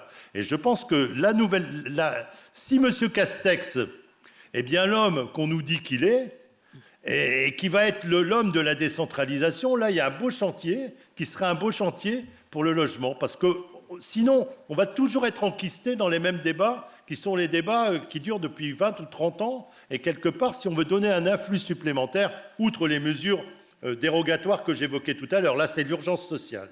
Et franchement, c'est post-Covid, c'est quelque chose qui doit être pris en compte tout de suite. Mais si on veut raisonner long terme, je pense qu'il faut décentraliser beaucoup plus. Je partage cette idée qu'il faut décentraliser, mais sous réserve que les maires jouent le jeu. Parce qu'aujourd'hui, on donne... D'ailleurs, le seul pouvoir qu'a un maire aujourd'hui, c'est tout ce qui touche autour du logement. Et c'est l'urbanisme. C'est le seul pouvoir qu'il a, puisque tous les autres ont été transférés à une organisation non légitime, non démocratique, qui s'appelle l'intercommunalité, ou qui s'appelle la métropole, en tout cas qui n'est pas élue par le peuple, qui est l'émanation d'un certain nombre d'élus, mais qui se gère toute seule et qui décide beaucoup de choses au nom des communes. Voilà. Donc si on enlevait l'urbanisme au maire, en fait, on élierait des gens qui n'ont plus aucun pouvoir, si ce n'est après d'aller nous représenter au sein des intercommunalités. Donc oui, pour décentraliser, mais il y a un certain nombre de maires qui ne jouent pas le jeu, qui ne veulent pas de logements sociaux et qui se débrouillent pour ne pas en avoir, et donc ne pas appliquer la loi SRU. Et il y a également un certain nombre de contraintes nationales dans les documents d'urbanisme et des contraintes locales après, une fois que le PLU est installé, qui sont beaucoup trop compliquées. Par exemple, on a des milliers de zonages dans les PLU. On pourrait peut-être se contenter de ce qui se passe dans certains pays du Nord avec 3 types de zones. Des zones qui sont plutôt à réserver ou à préserver en termes de zones qui ont un intérêt patrimonial ou historique, des zones sur lesquelles on peut construire, et ne pas aller dans le détail comme on va dans le PLU, ce qui fait qu'on nous... Mais ceux qui ont fait de l'hyper-réglementation dans les PLU, et qui, dans les PLU récents, je viens d'en faire un, moi, dans l'agglomération lilloise, ont complexifié et asphyxié complètement la capacité de produire, pour une bonne part, c'est les services de l'État, excusez-moi de le dire. Parce que les métropoles sont l'émanation des maires. Et quand les maires, on leur fait co-construire un PLU, normalement, ils peuvent faire des choses beaucoup plus pragmatiques. Mais en fait, ce n'est pas le cas. Et en plus, ils finissent par ne pas appliquer leur PLU, puisqu'ils appliquent le PLU de leurs prédécesseurs. Ils font tellement de temps pour réviser ou modifier un PLU que le maire qui modifie ou révise un PLU, à la fin de son mandat, c'est son successeur qui l'applique, et qui a été élu avec un autre projet politique, et qui, en fait, le temps qu'il mette en place son propre PLU, il va lui peut-être même changer, et ça sera quelqu'un d'autre. Alors il y a eu un secrétaire d'État. Il y a un certain nombre de choses à changer dans les documents d'urbanisme, dans l'urbanisme en France, et ce sont des choses à changer rapidement pour le rendre plus souple et plus aéré. Sur cette question de gouvernance des territoires, Éric Piolle, je vois que vous... Puis Annie Guillemot, comme vous voulez. Oui, je pense que c'est effectivement central, à la fois parce que nous pouvons constater qu'il y a un mouvement de recentralisation massif. On l'avait déjà vécu sous le gouvernement Valls, mais là on le vit de façon beaucoup plus forte avec les gouvernements Macron. Donc la volonté, c'est de nous dire, parfois ça nous a même été dit par des parlementaires, finalement vous êtes là pour appliquer la politique du gouvernement. Donc on a rappelé qu'on n'était d'abord pas tout à fait sur la même ligne et qu'on avait quand même été élus, donc a priori sur un projet politique. Mais il y a un phénomène de recentralisation fort. Et sur la question du logement, la loi qui nous impose ces regroupements, elle peut avoir comme objectif ce qui a été exposé par Stéphane sur l'affaiblissement petit à petit et faire de ces logements sociaux des proies pour le privé à moyen terme, mais elle vise aussi finalement à définir la stratégie quelque part et puis nous, on va dire sur le terrain, on va devoir appliquer la stratégie. Et nous luttons contre cela et donc à Grenoble, par exemple, nous sommes en train de regarder comment marier d'une façon ou d'une autre notre OPH et notre SEM de logement, parce que notre objectif premier, c'est de garder le contrôle démocratique de la question du logement, de la question de la construction, de l'articulation. Cette articulation pourra nous permettre d'aller socialiser les profits, comme j'ai entendu que notre camarade du MoDem y était favorable aussi. Donc aller aujourd'hui pouvoir construire aussi du logement privé et pouvoir le réinjecter dans le logement social. Donc nous développons des stratégies pour garder notre autonomie qui nous semble impréalable aux enjeux de justice sociale et aux enjeux de lutte contre le dérèglement climatique. Annie Guillemot, c'est ce qui nous a permis, je prends 2 minutes, mais ce qui nous a permis, je prends un autre domaine, l'électricité, l'énergie électricité, nous serons à Grenoble en 2022, nous produirons assez d'électricité pour couvrir les besoins des Grenobloises et des Grenoblois en énergie 100% verte, ni fossile ni nucléaire. Il est clair que si ce n'était pas un projet de territoire, jamais nous l'aurions obtenu à si rapide échelle. Et pour ma connaissance personnelle, comment c'est la géothermie, c'est quoi C'est un quadruple. On va chercher à la fois du solaire, c'est un mix, de l'éolien, du thermique et de la biomasse, mais c'est pas sur le territoire. Hein. Moi, je suis tout pour les métropoles phares de l'humanité. C'est pas du tout notre sujet. Au contraire, une ville, c'est par définition dépendant de son territoire, d'un point de vue alimentaire, d'un point de vue de l'énergie, d'un point de vue de tout. Hein. En fait, donc c'est des lieux de concentration de plein de choses, de culture, de connaissances, d'échanges, de solidarité, mais c'est vraiment en respiration avec son territoire. Mais c'est juste que nous avons une société locale dont nous sommes actionnaires et qui nous permet de développer une stratégie qui est portée par un projet de territoire. Annie Guillemot, dans la conversation qu'on a eue avant-hier au téléphone, dans les échanges, vous parliez dans l'ensemble des urgences, mais il y avait le fait de péréquation qui est un élément important, en effet, parce que vous êtes géographe de formation, vous avez une stratégie de peuplement, donc c'est un élément, une dimension importante. Aujourd'hui, il y a une réflexion sur cette stratégie de peuplement. Est-ce que vous parlez de logement sans politique de la ville, est-ce que c'est selon vous viable et digne d'intérêt ? Je pense effectivement qu'il faut réfléchir. Alors je reviendrai après sur la proposition, en tout cas sur lesquelles moi je suis en train de travailler avec l'ensemble de mon groupe. Je pense qu'on arrive à la fin de quelque chose sur la politique de l'habitat, entre ce que je disais tout à l'heure, le millefeuille et le pain d'épices, qu'on est trop morcelé et qu'il faut aussi, d'ailleurs, on l'a dit dans notre mission parlementaire avec Dominique Estrosi, on a appelé un Ségur de la simplification de l'urbanisme et des règles, parce qu'il faut aller faire vite, quitte à ce qu'elles soient dérogatoires à un moment donné, hein, c'est clair. Mais moi, d'ailleurs, Marc-Philippe Daubresse citait Borloo. Je pense qu'on ferait bien les uns et les autres de relire le dernier rapport Borloo. On l'a auditionné il n'y a pas longtemps. Et je pense que d'ailleurs, on lui a fait quand même mauvaise presse après ce qu'il a dit. Il a dit des choses qui sont aujourd'hui, si vous lisez Le Fourquet, tout à fait essentielles, parce que c'était quand même il y a 2 ans. Des forces de relégation territoriale et de désagrégation sociale sont à l'œuvre qui propagent l'idée que le rejet justifierait le repli communautaire quand ce n'est pas la délinquance, la haine de l'autre et la violence. Eh bien, je crois qu'on y est 2 ans après. Et il a appelé les institutions à créer du lien. Un peu, et moi j'appelle à un New Deal comme Roosevelt.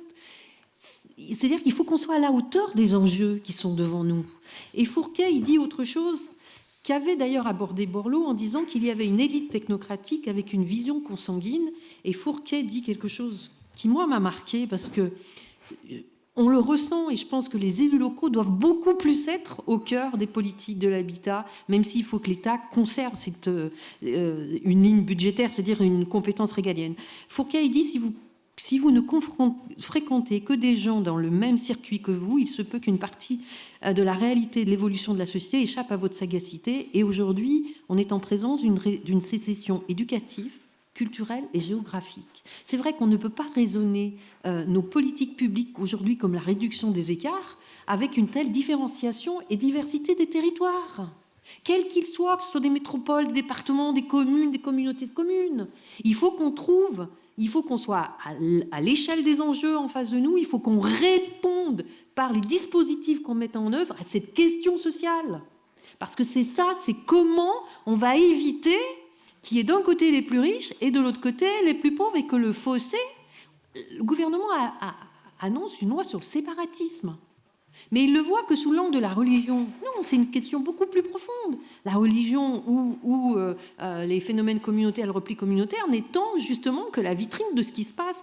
Et Fourquet, il continue en disant « Les membres de la classe supérieure se sont progressivement coupés du reste de la population et se sont ménagés un entre-soi bien confortable. Ces distances croissantes expliquent le fait que les élites ont de plus en plus de mal à comprendre la France d'en bas, mais cela aboutit aussi à une autonomisation d'une partie des plus favorisés, ce qu'il appelle l'archipel français, l'archipélisation de notre société. C'est-à-dire qu'on a aujourd'hui un glissement vers des quartiers qui sont de plus en plus riches, qui veulent s'exonérer d'une solidarité vis-à-vis des plus pauvres, et puis des gens qui sont au bas de l'échelle et qui, eux, n'ont plus d'espoir. Moi, quand j'étais maire, je disais toujours à mon équipe, attention, il y a deux choses, logement, emploi, parce que ça va ensemble. Si tu n'as pas de logement, tu n'arrives pas à avoir d'emploi, l'emploi sans logement, après, tu as le respect, donc lutte contre les discriminations.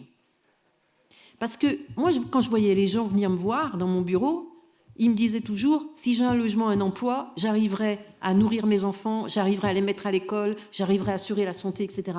Mais je veux aussi être respectée. Donc, lutte contre les discriminations. Mais après, comme le disait Roosevelt, il y a l'espoir, il y a l'espérance. Si vous faites un plan, si vous ne donnez pas d'espoir et d'espérance aux gens, il faut qu'ils sachent qu'on s'occupe d'eux, mais qu'on s'occupe vraiment d'eux et qu'on répond aux questions qu'ils nous posent. Et aujourd'hui, moi, il y en a deux questions.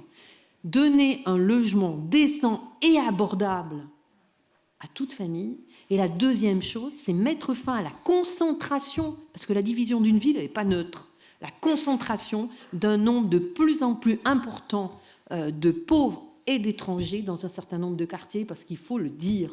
Et moi, je pense qu'effectivement, il faut qu'on aille sur un nouvel acte, c'est-à-dire qu'on est à la fois ces enjeux, mais aussi un nouvel acte de décentralisation.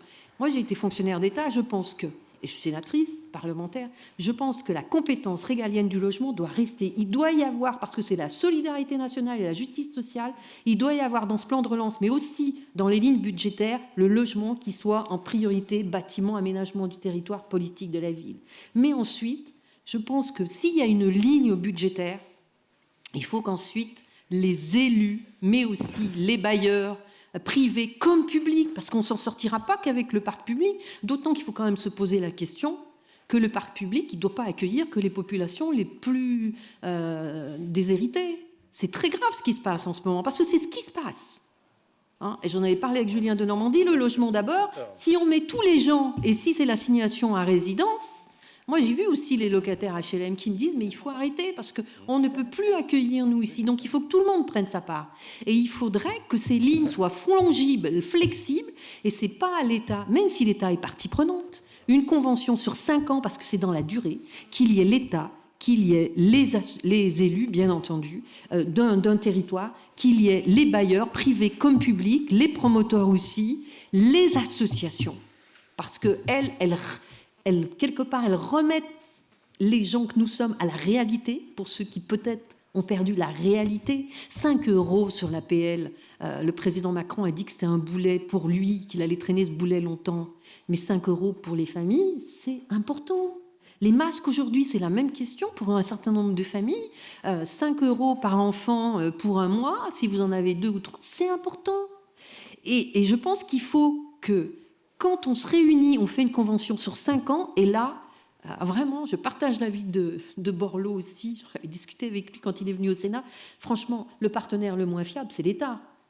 Quand vous signez une convention avec l'État, sur 5 ans, souvent, il vous dit « non, il n'y a pas les crédits, etc. » Donc, une convention sur 5 ans où les élus sont d'accord, parce que ce n'est pas l'État qui va dire « il faut faire tant de PLI, tant d'habitats indignes, tout ça ».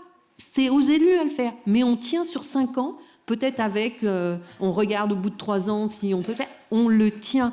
Et il y a, à mon avis, 3 choses qu'il faut que les élus, bien sûr, sur le PLU, tout ça, bien entendu, il faut qu'ils fixent les grandes lignes de leur territoire qui sera à Lyon, ce sera différent de ce qu'on fait à Grenoble, de ce qu'on fait à Paris, etc.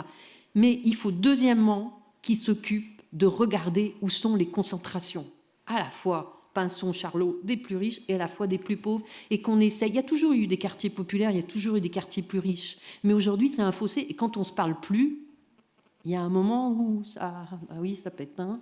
Et la troisième chose, je pense qu'on ne peut pas. Alors moi, j'avais une grande copropriété privée dégradée. Pendant 10 ans, l'ascenseur, il n'a pas marché parce qu'on n'arrivait jamais à avoir une assemblée générale avec la majorité. Enfin, je veux dire, le statut sacro-saint de la propriété privée, moi, je peux le défendre, mais il y a un moment, il faut aussi qu'il y ait des droits et devoirs de chacun. Et les copropriétés privées en France, ça va déquiller avec ce qui se passe avec le Covid. Donc, il faut travailler à la fois sur une simplification de l'urbanisme, premier point, sur tout ce qui est foncier, droit de la propriété. Peut-être, d'ailleurs, moi, je partage l'avis d'Éric Piolle, peut-être qu'on proposera des solutions dans certains territoires différentes des autres, mais que l'État fasse confiance aux élus et à tous les acteurs.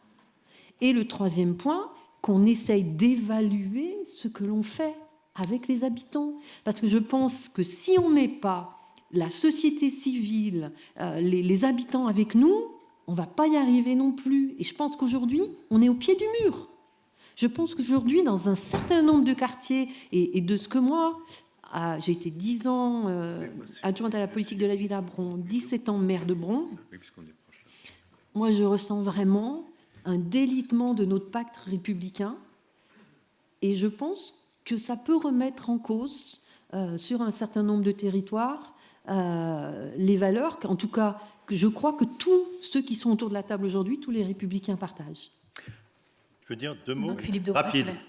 Quand on a fait le droit au logement opposable, souvenez-vous, c'était Dominique de Villepin, Premier ministre, début 2006, plan imaginé par un élu versaillais, ce qui est quand même assez amusant, on n'a pas réfléchi à la manière dont se percutaient les politiques de territorialisation du logement d'un côté et de peuplement de l'autre côté. C'est ça dont on vient de parler. Et donc, à un moment donné, ça aboutit à quoi? C'est ce qu'Annick a dit d'une autre manière. À ce que des quartiers qui étaient déjà des quartiers socialement en grande difficulté et très pauvres ont vu arriver des tas de personnes venant de l'étranger, parce que c'est eux qui étaient dans le droit au logement opposable, et que tout ça a rajouté des problèmes aux problèmes. Je ne vais pas plus loin sur l'analyse, mais je veux dire, et c'est ce que dit Borloo d'une certaine manière dans son rapport, on a finalement ghettoisé des quartiers alors qu'on voulait faire tout le contraire dans la rue. Bon, premier point. Et donc c'était une mauvaise politique. Par contre, et je reprends ce qu'elle vient de dire aussi d'une autre manière, pourquoi l'ANRU a marché?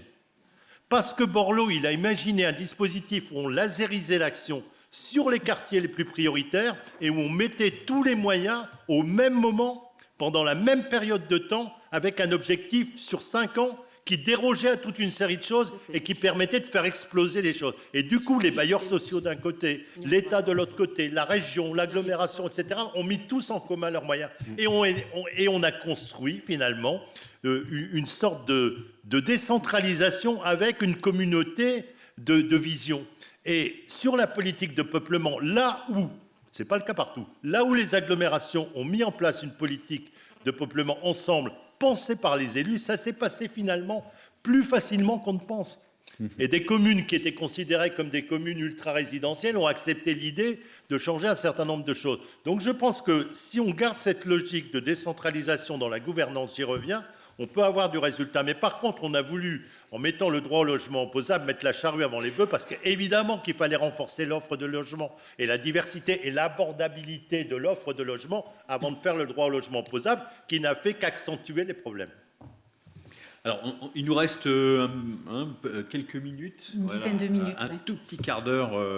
Donc, l'idée, c'est peut-être un dernier tour de table, puisque je pense qu'on a, j'espère en tout cas, fait un grand... on va bientôt arriver, les présidentielles, c'est dans moins de 2 ans, 2022. Donc, on va bientôt rentrer en campagne. Est-ce que finalement, il y aurait, selon vous...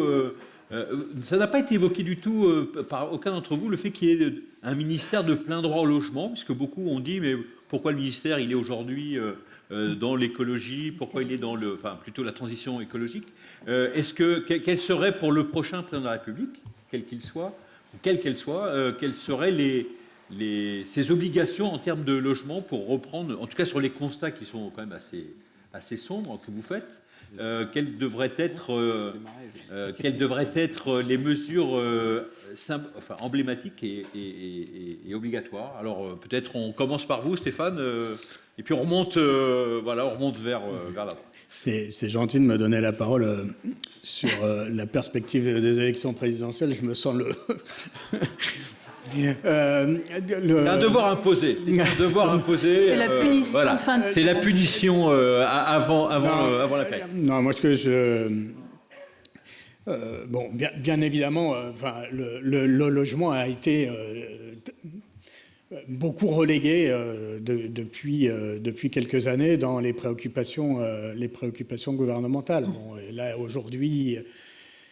C'est un ministre délégué à la transition énergétique, c'est plus un ministère de plein exercice. Bon, mais au-delà de ça, ça a été un des budgets les plus rognés depuis 3 ans, et qui a vu ses moyens baisser de manière extrêmement importante. Donc tout ça montre que effectivement, c'était pas une priorité, parce que, en fait, si vous voulez, moi, ce que je pense, c'est que le grand sujet du pays, c'est la question sociale. Et c'est la question de l'égalité. Et les Français, et c'est ce qu'a exprimé à sa manière le mouvement des Gilets jaunes et d'autres mouvements sociaux, et qui vont continuer de s'exprimer de manière sans doute, et je l'espère, pas trop erratique. On parlait tout à l'heure de ce qui couvait dans les quartiers populaires et dans les banlieues, et je confirme, comme élu de la Seine-Saint-Denis. Mais les Français ont une passion pour l'égalité. C'est pas pour rien que l'égalité figure dans le triptyque de notre triptyque républicain. Alors, le président de la République a tendance à dire que ça fait partie ce qu'il appelle les passions tristes des Français. C'est-à-dire des passions qui sont négatives, qui sont des obstacles au changement, à l'adaptation. Moi, je pense à l'inverse que la passion historique, profondément ancrée dans la conscience collective de notre pays pour l'égalité, est à l'inverse une passion émancipatrice. C'est l'expression de cette passion qui a souvent fait faire à notre pays les bons en avant. Et le logement, par ses conséquences sur le pouvoir d'achat, mais j'en ai pas dit un mot et je ne vais pas trop m'étendre, mais aussi par la ségrégation sociale que ça génère dans notre pays, l'archipélisation, merci. J'ai lu aussi le bouquin de Fourquet qui est extrêmement inquiétant. Je suis élu de la région parisienne. Extrêmement inquiétant. Écoutez, j'étais déjà élu quand Chevènement était ministre de l'Intérieur en 99. Chevènement était venu nous voir, il nous avait dit il y a un risque en Île-de-France, c'est l'apartheid social et territorial de l'Île-de-France. Tous les indicateurs en Île-de-France, depuis 99, c'est-à-dire depuis 20 ans, depuis cette parole de Chevènement, tous les indicateurs montrent que la ségrégation sociale et territoriale de l'Île-de-France n'a fait que s'accentuer. Il y a de plus en plus de riches concentrés dans un certain nombre de territoires et des territoires où se concentrent des gens de plus en plus pauvres. Et en plus, tout ce monde-là ne se croise pas, se parlent, ne font pas société. Et donc, à un moment donné, c'est pas seulement le sort des uns ou des autres qui est en cause, c'est le sort de la société tout entière. Et donc de la République. Ça ne peut pas fonctionner. Et je conclurai juste en disant, par rapport à Marc-Philippe Daubresse tout à l'heure, qui avait l'air de regretter qu'on remettait du clivage gauche-droite, à la limite, c'est même pas tellement du clivage gauche-droite. Moi, je fais, et je le constate tous les jours à l'Assemblée, je pense qu'on peut, dans des grands moments de crise comme connaît notre pays, je fais la différence entre ceux de droite et de gauche qui sont attachés au contrat social, au pacte républicain, à un certain nombre de valeurs propres à notre pays, et ceux qui veulent à tout prix imposer, de manière technocratique ou politique, un dogme libéral anglo-saxon qui n'a rien à voir avec la France, son histoire et ce qui a fait sa grandeur. Et c'est ce hiatus-là qui, à mon avis, est extrêmement préjudiciable. Et là-dedans, le logement est un élément clé, parce que quand on touche au logement, on touche à la fois à l'aménagement du territoire, on touche à l'équilibre social, on touche aux solidarités, on touche au vivre ensemble, on touche aussi au pouvoir d'achat. Et l'immense enjeu de notre pays, c'est de garder des lignes de force qui nous permettent de faire société et république ensemble, avec les mêmes valeurs et un même corpus de référence. Merci. Éric Piolle, votre mot de conclusion. Oui, je vais enchaîner finalement dans cette ligne. Donc moi je suis écologiste, l'écologie politique a au cœur la question de la justice sociale, la correction des inégalités de l'essence, le projet républicain qui fait communauté et qui fonde l'espérance dont nous avons besoin, et particulièrement le peuple français qui a besoin de cette vision pour avancer. Mais finalement, effectivement, en tout cas dans ce paysage politique actuel, le clivage gauche-droite, particulièrement sur le logement, parce qu'on a déjà eu avec des maires et des présidents de bailleurs sociaux de droite, on a déjà vu cette ligne de fracture. Je nous sens, gauche et droite, finalement, dans une certaine proximité, et à coup sûr, en tout cas, beaucoup plus proches les uns des autres quand on a ce même regard sur le pacte social et républicain qu'avec des ultralibéraux dont on a l'impression finalement que leur objectif est de faire sécession avec les plus fortunés d'entre nous. Et donc il y a là, ça me permet de raccrocher avec la question de l'égalité, il y a là un projet effectivement pour la France autour de l'égalité, que cette question sociale, cette égalité, on peut la penser de façon là entre nous aujourd'hui pour le temps présent, mais finalement c'est la même question qui se pose à travers le dérèglement climatique, de cette égalité avec le temps, les générations qui nous-mêmes un peu plus vieux et les générations futures. Et donc nous avons deux axes pour penser l'égalité, pour retrouver cette question sociale, notre égalité, notre vie aujourd'hui, mais notre égalité dans le temps. Et la question du dérèglement climatique vient évidemment broyer, mettre une pression extrêmement intense sur cette égalité dans le temps. Alors sur les passions tristes, moi je suis plus, j'écoute plus le rappeur Douskawa que Macron, et je pense que là, cette chanson parle de ces passions tristes, et je vous invite à l'écouter, en écouter les paroles. Mais il y a, je crois, pour le logement, finalement, dans la question de 2022, c'est pas tant la place du ministère, etc. La question, c'est le portage politique et finalement la repolitisation de la question du logement, plutôt que d'en faire un sujet technique qui en fait est un cache-nez pour un dogme ultralibéral prédateur de mon point de vue et prédateur sur les biens communs, et le logement est un des premiers de nos biens communs.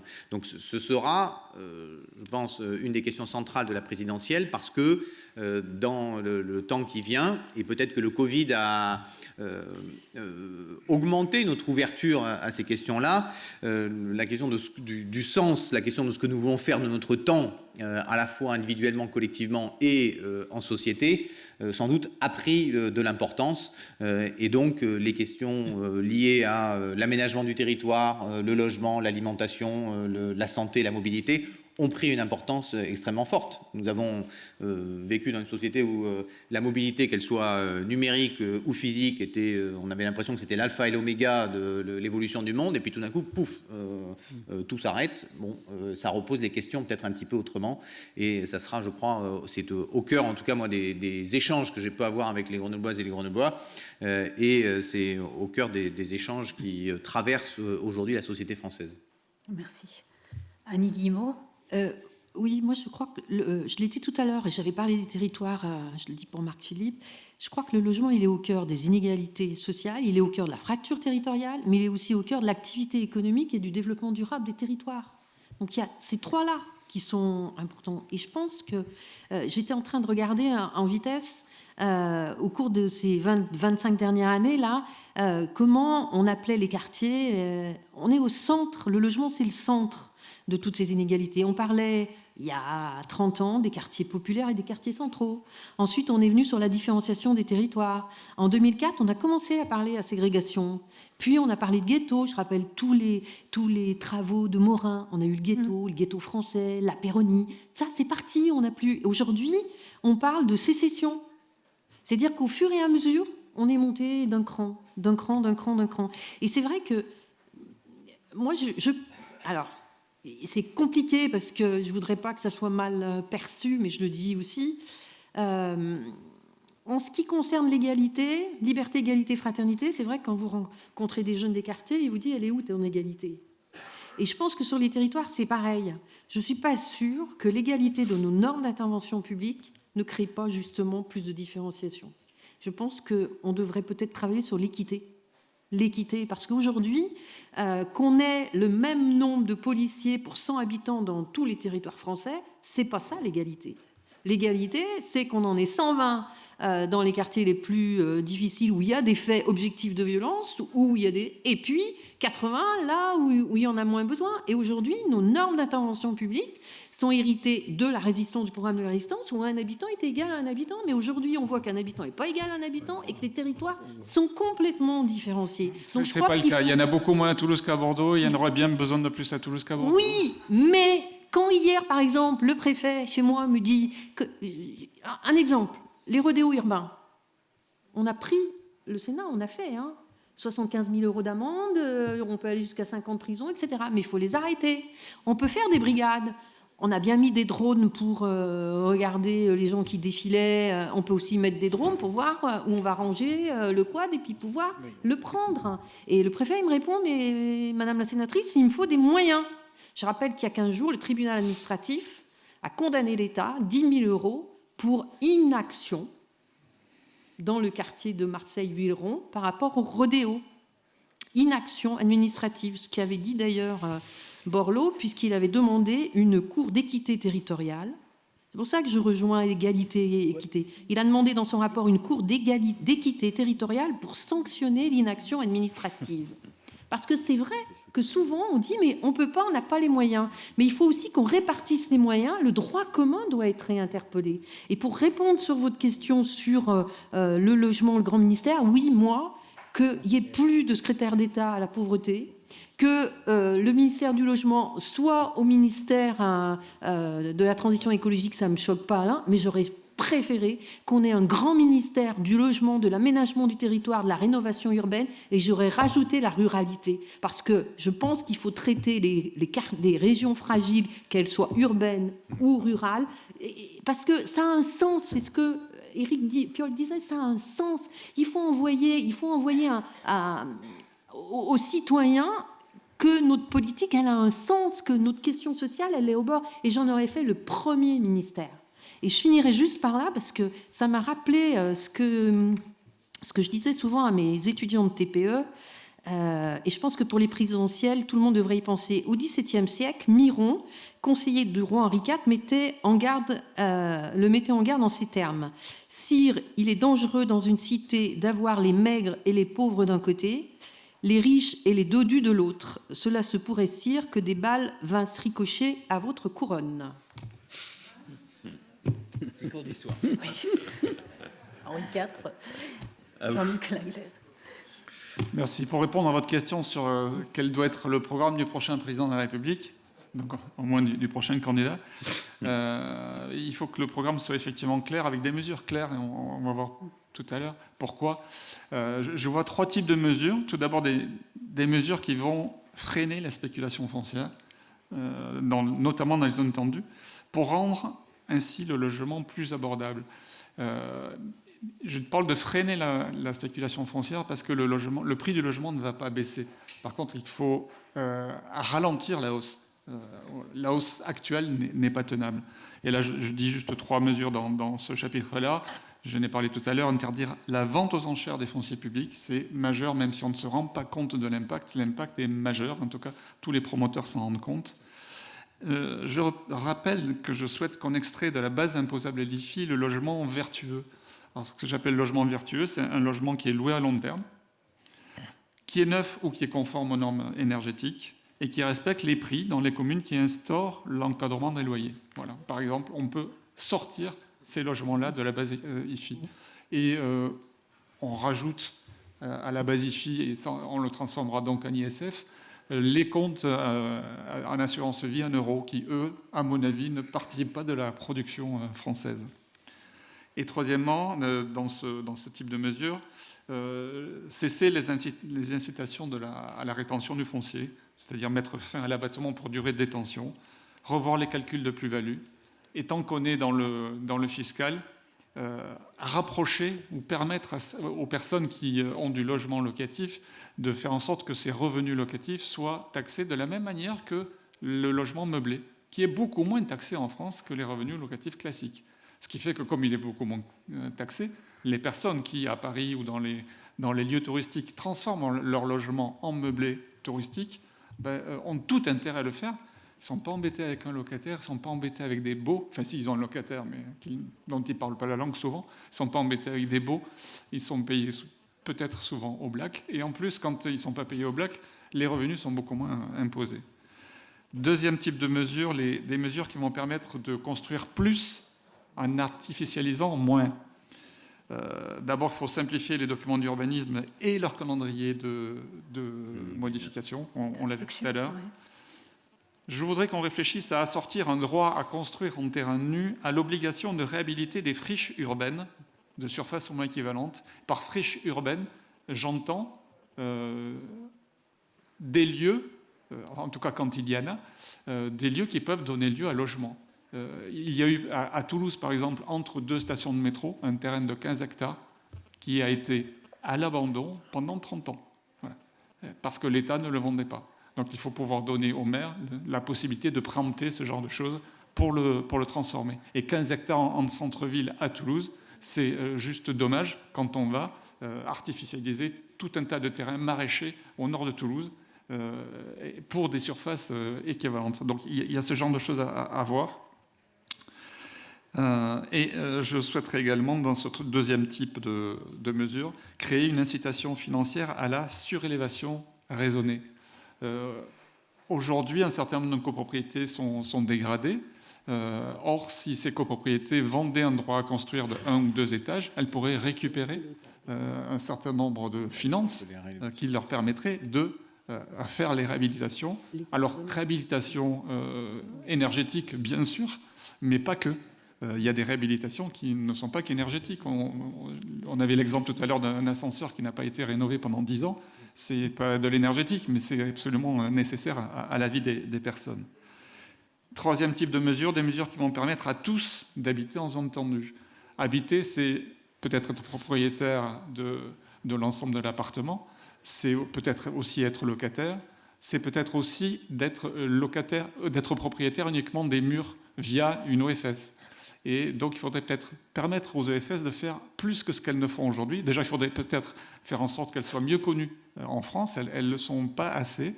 Or, elles font un travail extraordinaire. Et ces OFS pourraient bien évidemment continuer à vendre des logements à 30 à 40% moins cher. Donc, vous vous rendez compte un petit peu le type de public qu'on peut adresser.